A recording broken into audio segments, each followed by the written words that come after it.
gaan lees uit Lukas 10 vanoggend. Die woord van die Here op my hart gelê. Jy weet, ons moet so fyn luister na die Heilige Gees terwyl jy soek daarna. Ek het al in maandag aan die woord by my opgekom en Saterdagoggend toe bid, jy weet, ek is altyd vol planne en idees. Dis nou een ding waar Pieter geluk. Want nou moet gewoonlik my planne en idees, as ek weer sê ek het 'n plan en sê, ek het werk. Maar ja, so, en ek maak altyd planne en ek het altyd idees. So vir my is dit baie moeilik baie keer om te fokus en te hoor wat die Here sê. Want nou en dan praat die Here met my en dan begin ek my eie plannetjies maak en ek begin myself fokus weer. En Saterdagoggend terwyl ek bid, het ek nou weer 'n hele ander plan. Hoorie so die woord wat ek maandag gekry het, nie man, daai woord, ek dink nie dis die woord nie. So ek begin toe met my eie plannetjie maak en ek het sommer daar heeltemal 'n ander woord en baie idees. En my planne en idees is altyd 'n werklikheid in die. En toe ek nou eers kon sê, ek het nou al weer 'n plan gekry vir Sondagoggend. Toe kan ek sommer sien, ek weet, dit kan onder bewerk word. Ons moet kerk doen, en ons moet voorberei, en ons moet dit doen, en ons moet dat doen. En hierdie dag, dink ek daaroor, en ek is, en Pieter vra altyd vir my op 'n Saterdag, het jy jou woord vir Sondag reg? Nou baie keer dan moet ek vir hom sê, ek is nie seker nie, nou, toe sê ek nou weer vir hom gister, ek het 'n woord, maar ek is nou nie meer seker nie, ek het nou heeltemal iets anders, en dan kyk ek my net so. En jy weet, gisterand toe ek weet toe aan sit, Pieter, ja, gaan nou 'n bietjie vroeër afsonder, want ek is nou in die besigheid, ek het my plan, en ek het nou hierdie woord, en ek is nou nie seker. En ek gaan by weer, en ek sê, Heilige Gees, gee asseblief my die woord, ek weet nie hoe sukkel ek so om te hoor. Ek is maar altyd op maandag. Maar jy wil nou weer jou eie plan maak.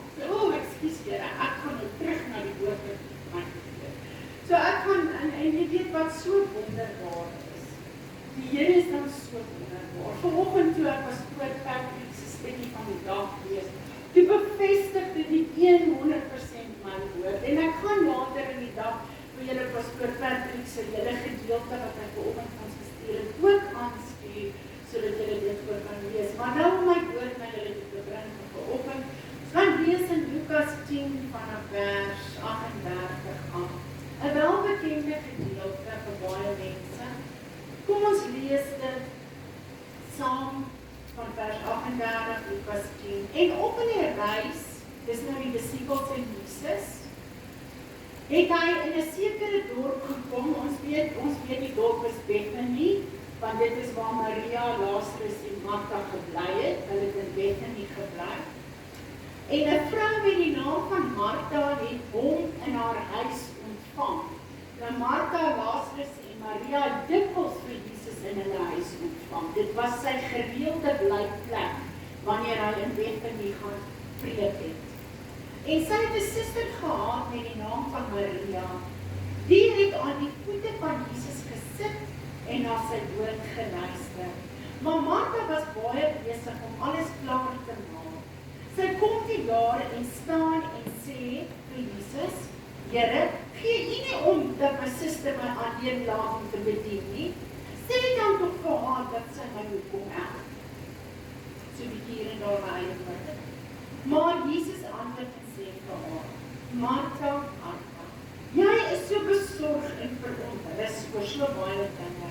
Maar een ding is nodig, en Maria het die goeie deel uitgekies, wat van haar nie weggeneem sal word nie. My kerngedeelte vanoggend uit hierdie hele gedeelte is hierdie gedeelte wat Jesus sê, maar een ding is nodig. Maar een ding is nodig. Nou in Psalm 27 vers 4 sê Dawid, hy sê, een ding het ek van die Here begeer. Nie baie dinge nie, een ding. Hy sê, een ding het ek van Here begeer. Dan kom ons in Paulus, en Paulus sê in Filippense 3 vers 13, sê Paulus, maar een ding doen ek. Hy sê nie baie nie. Hy praat nie van baie dinge wat hy doen nie. Hy sê een ding doen ek. En ek gaan nou hê jy met jou vingers so voor jou oë sit, met net een vinger voor jou. En kyk mooi na jou vinger terwyl ek hierdie woorde sê. Die een ding is iets wat vir jou die mees belangrikste is. Die een ding wat vir jou die meeste waarde het. Die een ding wat die hoogste op jou prioriteitslys is. Wat moet jy van verstaan? En ek vra jou, wat is daardie een ding? En elke ou gaan by sy eie verstand, by sy eie denke, besef, wat is daardie een ding wat vir jou die mees belangrikste is, wat vir jou die mees waardevolste is, wat vir jou die hoogste prioriteit is. Is dit om aanvaar te word deur mense? Is dit om die beste in die lewe te bereik? Is dit om die meeste geld te kan maak? Is dit om net altyd oor jouself te worry en niemand anders in ag te neem nie? Alles draai om my, ek is daai een, en ek is die een voor my oë al die pad. Oral waar ek gaan, moet almal my waardeer, moet almal my as belangrik sien, moet almal na my opkyk. Wat is daai een ding? Of jaag ek so na besittings, ek moet een wonderlike huis hê? Wat is daardie een ding? En elke ou wat vanoggend hier is, gaan sy eie antwoord hê, die een antwoord gaan dieselfde wees nie.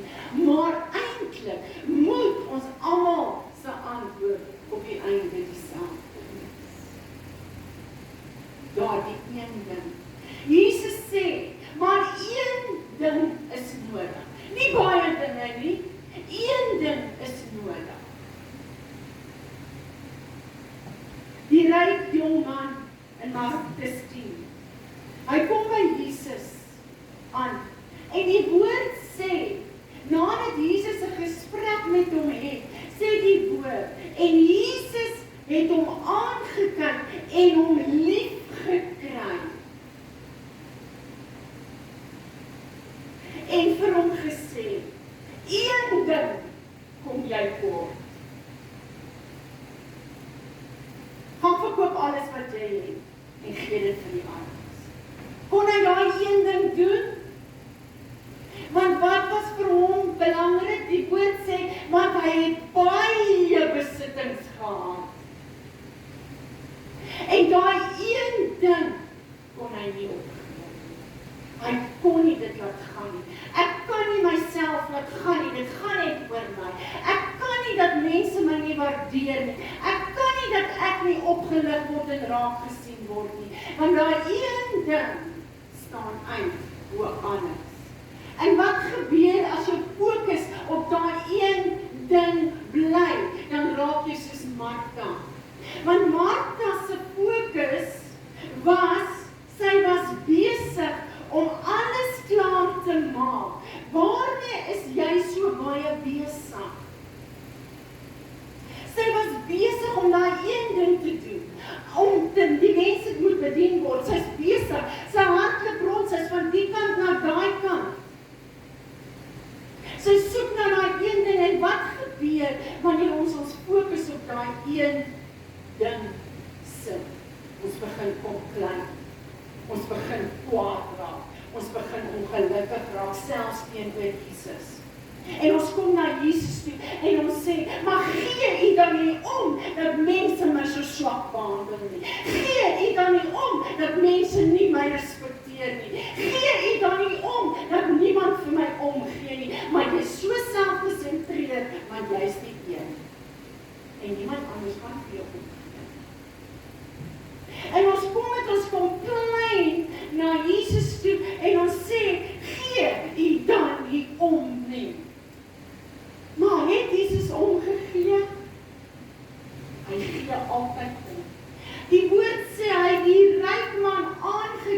en hom lief gekry.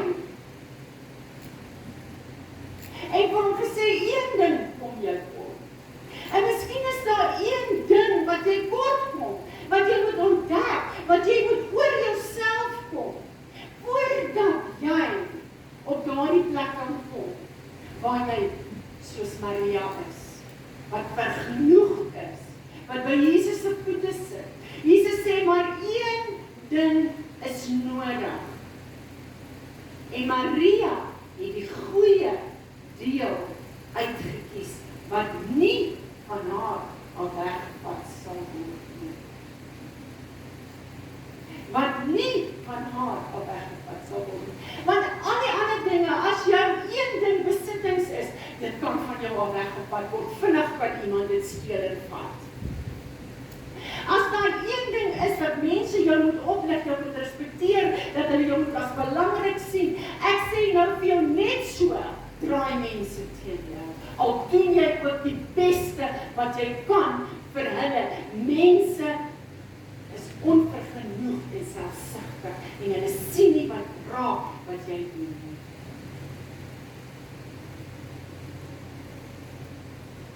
Maar een ding is nodig en Maria het die goeie deel uitgekies. So dis 'n keuse.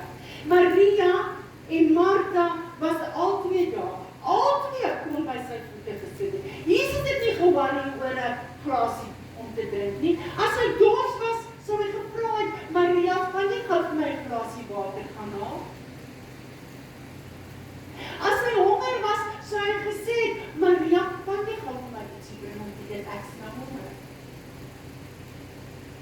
Maar sy hardloop rond met wat sy dink Jesus wil hê. Wat sy dink Jesus stel in belang. Maar hy stel nie daarin belang nie, want as hy dit wil hê, sal hy daarna vra en hy sal dit duidelik maak. Wat hy wil hê is dat Maria en Martha altyd by sy voete moet sit en moet kies, want dit is 'n keuse. Dit is 'n keuse om jouself bietjie uit jou oog uit te vat. Dit is 'n keuse om bietjie ander mense uit die oog uit te vat en ophou om te probeer om hulle te beïndruk, of om te probeer om in hulle guns te kom, of om te probeer dat hulle jou aanvaar, as jy weet wat jy vir hulle doen, en hulle aanvaar jou nie en hulle doen nie die beste vir hulle. Nou sê hy, Martha vir Jesus, sê vir Maria, dat sy my liefhet. Jy weet, dan kom ons op daai plek, eers kom klein ons is ongelukkig, ons is kwaad, en dan wil ons die Here voorskryf. Here, sê vir daai mense, dat hulle vir my moet gee. Here, sê vir daai persone, dat hulle vir my moet omgee. Here, sê dat dit, Here, sê dat dat, Here, sê dat so. Oeps. Maak ek dit opkom weg. Here, sê, Here, spreek dit aan. Maar Jesus sê, wat sê hy vir Martha? Nee, nie direk, nie. Maar hy sê vir haar, Martha, Maria het gekies om by my voete te kom sit en na my te luister. Hy sê, maar jy, Martha, is so besig. Kom ek lees daar vir jou, hy sê, Martha, Martha, jy is besorg en verontrus oor baie dinge. So nou raak jy verskriklik besorg en verontrus oor hierdie situasie waarin jy jou bevind. Jy is ongelukkig, jy is kwaad, jy is nie tevrede nie.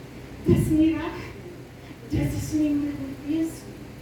Ek doen my beste, ek gee my alles. En kyk wat kry ek. Martha sê, kyk wat kry ek. Maria sit net daar by jou voete. En sy het vrede, ek het geen vrede nie. Ek is besorg. Ek is verontrus in my gees.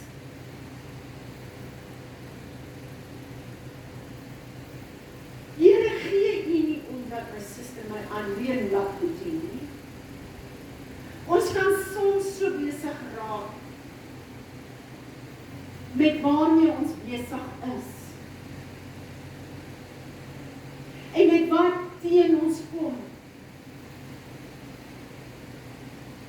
Dat ons nie tyd het om die voete van Jesus te gaan sit. En na hom te luister. Wat het sy gedoen? Sy het by die voete van Jesus gesit om wat te doen? Om na hom te luister. Jy weet, vir elke situasie in jou lewe het God vir jou 'n oplossing daarvoor. Die probleem is dat jy dit nie vind nie.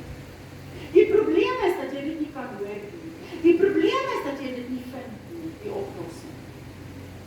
Want jy maak nie tyd om by sy voete te sit nie, en jy weet nie hoe om sy stem te hoor nie. Gebed is om te luister na God. Mense dink gebed is om te vra. En gebed het 'n deel van vra. Onse Vader wat in die hemel is, gee ons vandag ons daaglikse brood. Daar's plek vir vra. Maar die grootste deel van gebed is om te hoor.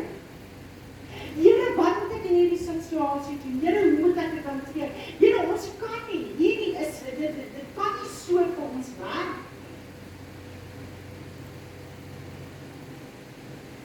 In steede daarvan om te complain, om dan kwaad te word, want dis die eerste 2 reaksies wat ons almal mee veg. Kwaad word, complain. Kwaad word, complain.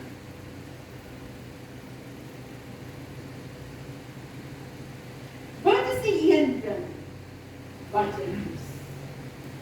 Wat is die een ding wat jy kies? Is jou besorging verontrus oor baie dinge of oor sekere dinge in jou lewe op die oomblik?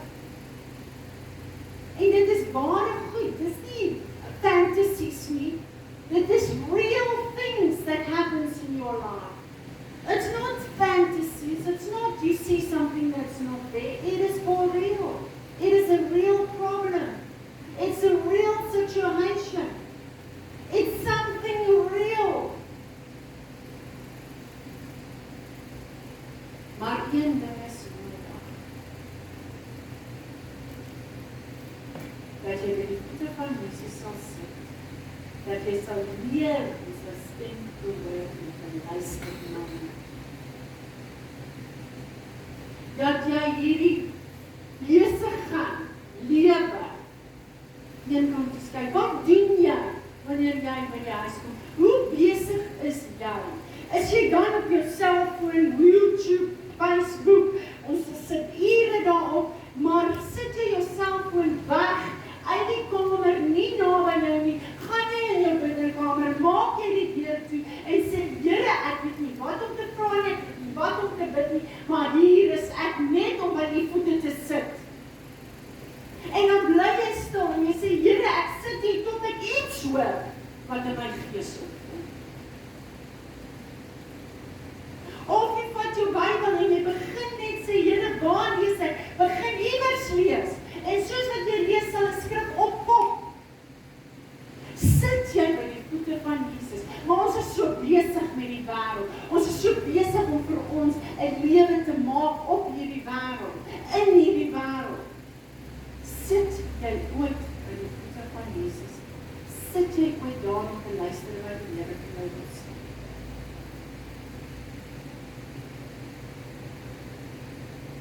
Jy weet, ek gaan nou 'n bietjie oorgaan meer persoonlik. Ek wil vanoggend iets persoonliks met julle deel.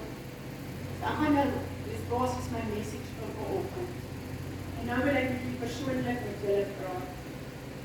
Ek wil net dan een stukkie lees van wat pastoor Patrick vanoggend gestuur het in Romeine 13 vers 11. Maar maak seker dat jy nie so geabsorbeer en uitgeput raak in die nakoming van al jou daaglikse verpligtinge, dat jy spoor van die tyd verloor en slyme en onbewus van God raak. Die nag is omtrent verby en die dagbreek is op die punt om aan te breek. Wees op en wakker vir wat God doen. God is besig om die laaste afronding te lê aan die verlossingswerk wat hy begin het, toe ons die eerste keer geglo het. Ons kan nie bekostig om 'n minuut te mors nie. Moet nie hierdie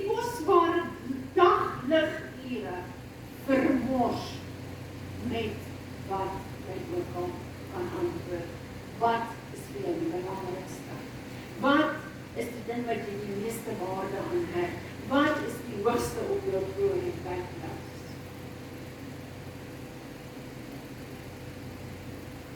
Jy weet vir baie lank, vanaf ek in die gemeente begin het, 4 jaar sal het Januarie maand wees, einde van Januarie, sal het 4 jaar wees, het ek 'n doelwit gehad. Ek leef met doelwit weg. Maak myself doelwit weg. As my finansies in 'n gemors is, dan maak ek doelwit weg. En ek probeer by daai doelwit hou. En as ek nie daarby hou nie, sal ek nooit uit die finansiële gemors uitkom. Of wat ook al my situasie is. Waarvoor ek doelwit gemaak. En ek het 'n doelwit gemaak. Eendag het ek van die Here begin. En ek het altyd gekoppel aan 'n lied wat ek graag speel. When I walk into this place, I found His presence. And I know that God abides in here. I know that love abides in here. Because we are standing on holy ground. When I recognize the holy ground. When I walk into this place, I found His presence. My doelwit was, dat wanneer mense by daai deur instap, dat hulle so teenwoordigheid van die Heilige Gees ervaar, dat hulle sommer net begin huil, dat hulle sommer net begin hulle sonde bely, dat hulle sommer net genesing kry, terwyl die musiek speel, terwyl jy preek, dat hulle sommer, terwyl jy die woord bedien, dat hulle sommer Jesus aanneem, wat hulle word so getref in die hand. Dit was my doelwit. Het ek my doelwit bereik? Nee. Ek het nie my doelwit bereik. Want weet jy wat het ek besef in die 4 jaar wat ek hier is? Jou doelwit is nie gewaarborg om suksesvol te wees. Jou doelwit, my doelwit is nie gewaarborg om suksesvol te wees. Hoekom? Want daar is sekere een ding, soos die ryk man, daai een ding nie kon los nie. Wat sal hy nie gehad het nie? As hy dit nog gedoen het, sou hy so bly gewees het, want dit wat hy sou gekry het, sou soveel meer beteken het as al sy besittings. Maar jy sien, daar's een ding wat ons weerhou van ons doelwit en van sukses. En daai een ding het ek nie ontdek nie. Het ek tyd by die Here se voete spandeer verseker. Het ek gevas, het ek gebid vir hierdie gemeente verseker. Het ek alles ingesit wat ek en Pieter moontlik kon doen vir hierdie gemeente verseker. Het ons ure en ure met mense gesit met verslawings. Ek het so amper aan verslawings dat ek wil naamword daarvan, want ek het geen resultate gesien. Van die ure wat ons spandeer het met mense in verslawing.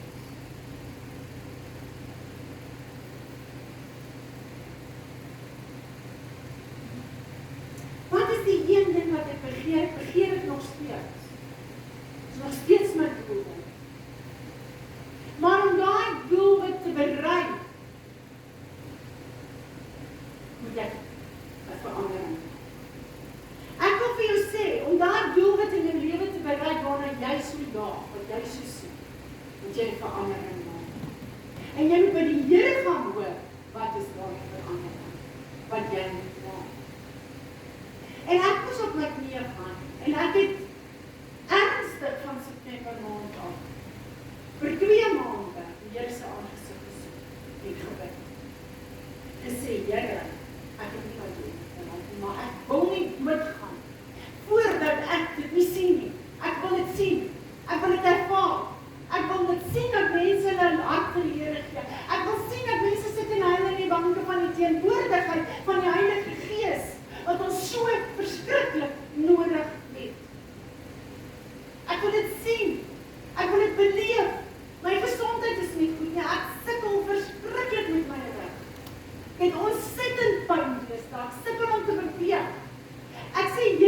wat is fout met my liggaam nie, maar ek wil nie doodgaan. Ek wil nie voordat ek dit nie gesien het.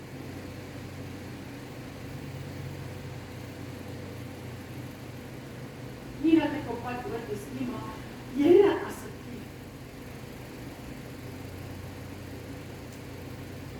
En ek het by sy voete gaan sit. Ek weet nie eers of ek dit, ek kan nie dit weet. Miskien moet ek dit weet. Jare terug. Die eendag in my binnekamer, my weer toegemaak, en my voete neergeval. En ek het gesê, Here, een ding, ek wil sien dat die Gees werk. Ek wil sien dat die Gees mense losmaak. Ek wil sien dat die Heilige Gees. En ek het daar begin sit en heilige trane, dit het gestort oor my wange. En terwyl my trane stort oor my wange, sien ek Jesus se voete voor my. Ek sien sy voete voor my. Ek sien hoe my trane oor sy voete loop. Ek het gehuil vir dit wat ek graag wil hê. Ek het nie gekry in 10 jaar.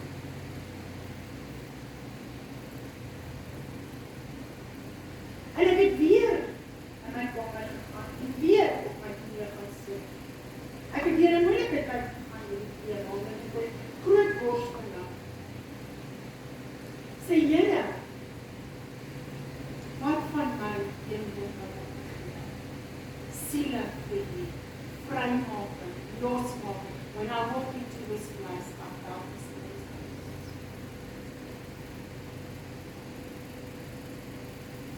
en ek gaan oorgaan en vir julle 'n brief te lees. En soos wat ek dit lees, sal ek met julle praat. Geagte kerkraad van die Protestantse Kerk in Pretoria. Na sterk oorweging en gebed het ek besluit my bedanking as leraar van die Kerkklooster gemeente bekend te maak op NTV. Ek het baie gebid dat Here iemand anders sou opwek wat die gemeente met entoesiasme sou oorvat. 'n leraar wat deur die Here gekies is. Ek glo dat Gerardas de Venter van de Venter wat laasweek met hulle gepreek het, hierdie regte persoon is vir die gemeente en dat hy die gemeente na hoër hoogtes toe kan vat.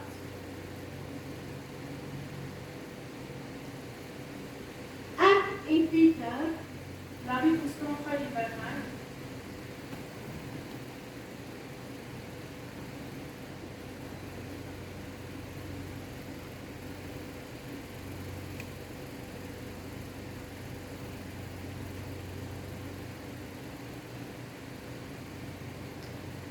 ek en Pieter is geensins van plan om die gemeente te verlaat nie.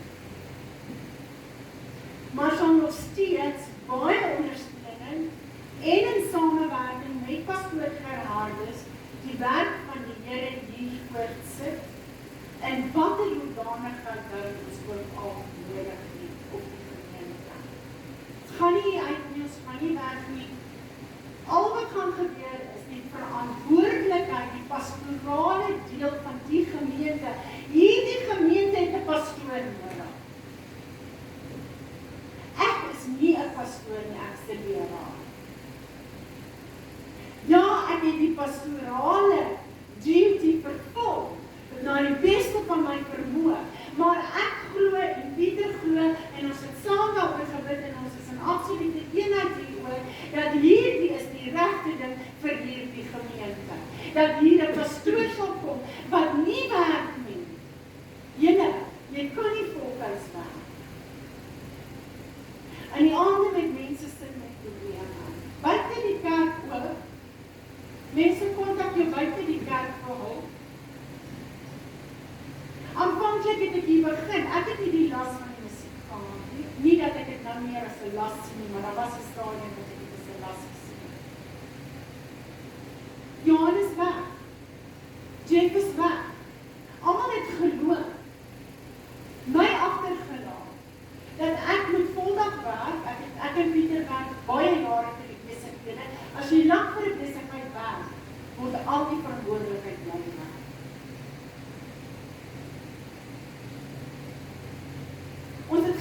by die kerk, ons het baie gedoen, ons bou meer doen, ons het nie die energie gehad, of die tyd gehad.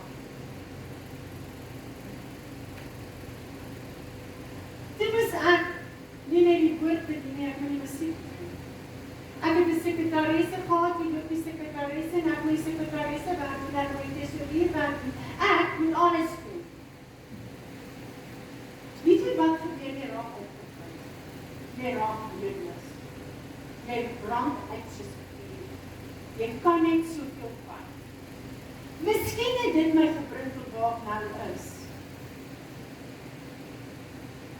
Maar ek glo dat hierdie gemeente iemand nodig wat die verantwoordelikheid van die gebou, die verantwoordelikheid van die huis, die verantwoordelikheid van gemeentelede in sy volheid.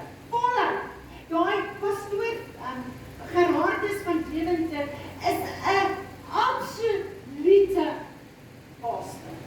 Lief vir mense, lief om na mense uit te reik. Hy is absoluut ingestel op die Heilige Gees. Ek het 'n lysie gemaak van vrae wat ek hom gaan vra. En as elke vraag negatief is, nie is hy nie die regte persoon nie, het ek vir die Here gesê. En ek het gaan sit by hom en ek was bietjie straightforward. Ek het gesê dit. Hoe sien jy dit? Hoe wil jy dit? En elke boksie van my. Ek glo met my hele hart en Pieter saam met my dit wat hy gesê is met die gemeente. Ons gaan saamwerk. Ons gaan net heeltemal in 'n ander posisie wees en hy gaan die pastoor wees. Hy gaan die verantwoordelikheid van hierdie gemeente verder dra. Ek wil die kerkraad asook elke gemeentelid uit my hart uit bedank vir julle ondersteuning en vir julle liefde. As vroue prediker en met my voltydse werk het ek my uitdagings gehad. Dit is julle liefde en julle ondersteuning wat hier sit vanoggend, julle, wat my vele kere my kop weer laat oplig en die werk laat voortsit. Ek is opgewonde vir die toekoms van die PPK Kroonstad gemeente. Die Here het nog altyd hierdie gemeente deurgedra en ek het nog altyd geglo dat die Gees van die Here in hierdie gemeente 'n verskil in Kroonstad gaan maak. Ek glo dit nog steeds en ek gaan dit saam met pastoor van Deventer doen. Saam met julle doen. Die liefde wat pastoor Gerhardus vir die Heilige Gees het, maak dat ek volle vertroue hiervoor het. Pastoor Gerhardus sal amptelik in sy pos begin die 1 Februarie 2025. Dis sal ek die gemeente nog bedien tot die einde van Januarie as pastoor, as pastorale bediener van die gemeente. En dan oorhandig ek dit aan hom en ek is 100% as ek en Pieter onderdanig aan sy gesag en die kerkraad se gesag. Want in die PPK kerk staan nie alleen as pastoor. Jy het 'n kerkraad wat saam met jou werk. Ek wil vir my kerkraad absoluut baie dankie sê. Daar was nie een vergadering waar ons beklei het en geskreeu het mekaar nie. Was dan? Nie een nie. Nie een nie. Ons het so fantasties saamgewerk. Ons het so mooi dinge saam gedoen. Ek wil vir Michael, en vir Joyce sê, en vir Pieter sê, vir Willem en Lorraine, ag, ek kan nie eintlik mense uitsonder nie. Maar kan ek vir julle sê, julle was absoluut vir my soveel ondersteuning. Ek kan nie vir Joy in my lewe genoeg dankie sê vir wat sy beteken. Ek kan nie vir Michael genoeg dankie sê nie. Vir Lorraine en Willem wat getrou het weer staan nie. Vir elke kind wat getrou hulle tiendes en offerhandes gegee het. Al is dit op hoe klein, al gee jy R50. Weet jy wat beteken daai R50 vir die gemeente dat ons toiletpapier kan koop? Ek wil vir julle elkeen sê, baie dankie vir julle bydrae. Baie dankie vir wat julle gegee het. Ek sal graag wil sien dat die gemeente saam met my opgewonde beskik is in 2025 en vorentoe. Kom ons werk saam met pastoor Gerardus en maak dit vir hom maklik met 'n positiewe uitkyk op die toekoms van hierdie gemeente. Met baie liefde, Pieter en Emmy van die Here.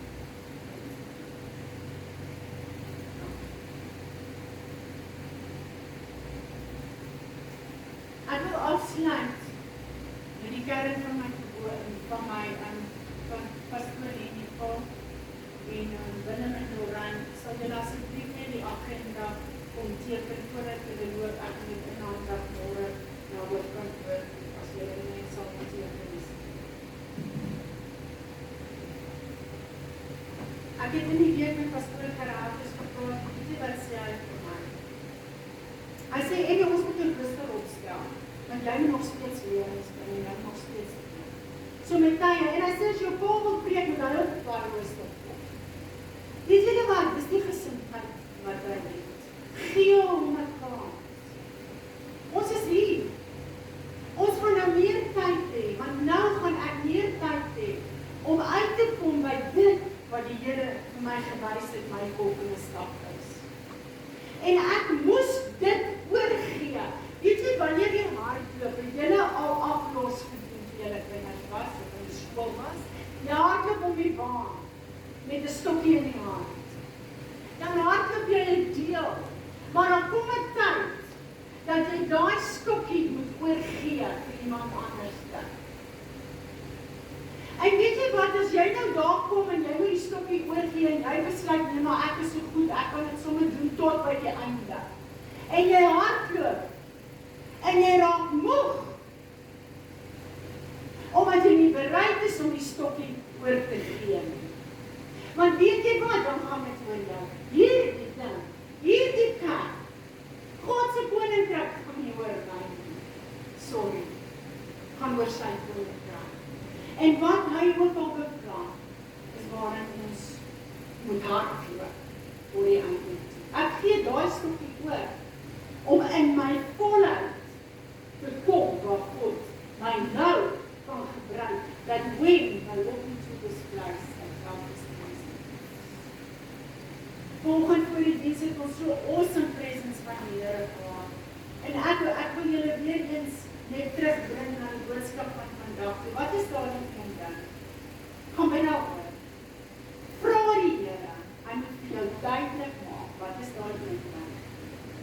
As jy oor enige iets besorg is en verontrus is, wat is daar een ding wat jy moet oorkom? Wat is daar een ding wat jy moet oorkom? Amen.